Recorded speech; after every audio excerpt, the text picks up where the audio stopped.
Hello and welcome to this first part out of 2 MIDI tutorials on the Yamaha RM1X, and in this first part we are trying to get this synth up and running on the Yamaha RM1X as fast as possible, meaning we want to sequence this box from the Yamaha RM1X on a specific MIDI channel. So this one is configured on channel 16. I'm going to start the Yamaha RM1X in factory reset mode. Please back up your data before doing that, but just for you to be able to test your machine in case you buy one and have a MIDI device with you, for example. So if you hit Shift and yes, you're in the first user style mode.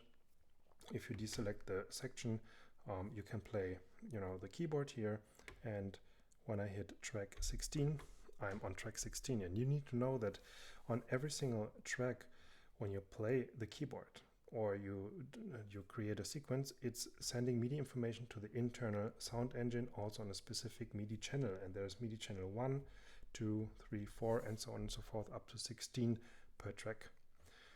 And meaning that track 1 would send MIDI information on MIDI channel 1 to the internal sound engine, on MIDI channel 2 when you select track 2, and so on and so forth. But it's also doing the same for sending it out via the MIDI out, which is connected here to the synthesizer.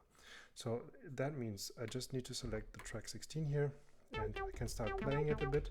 And that also means that the sound is layered right now, meaning that it's playing my voice on top of this synth voice. So I just want to disable this one. You just need to press Shift and yes 1 or 2 times, and you have an empty program here.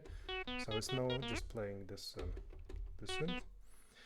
And in order to even not having to do that, you can get into the setup menu, and you can click it again and again. And here you can see, if you toggle between switch between the different tracks, you can see that you have the different MIDI channels that are being sent to the internal sound engine or to MIDI out.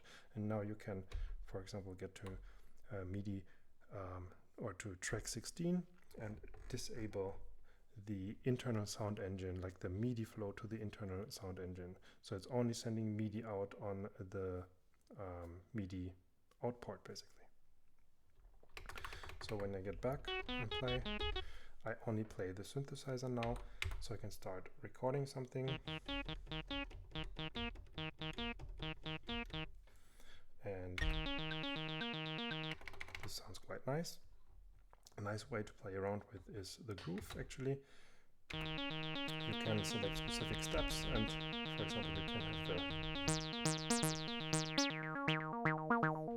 and you already get an idea and the feeling about how effective this thing is in terms of MIDI sequencing. So if you have a synthesizer, which most synthesizers have, that has a velocity implementation, and you can change specific parameters on your synth with it, it's a very fast way to get kind of a really nice groove going.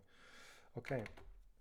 So I hope you get the idea. So back to this menu here, you can also change track 8, for example, to send MIDI data to MIDI out 16. You can disable this one, so you have a second track on which you're playing notes on this synth. So it's very flexible in setting up your MIDI routing, and it's very easy to set up. It's super straightforward, and in the next video we're going to talk about differentiation and the behavior of in terms of how it reacts and how it fits into your MIDI setup with other devices. Okay, so thanks for watching, and see you in the next video.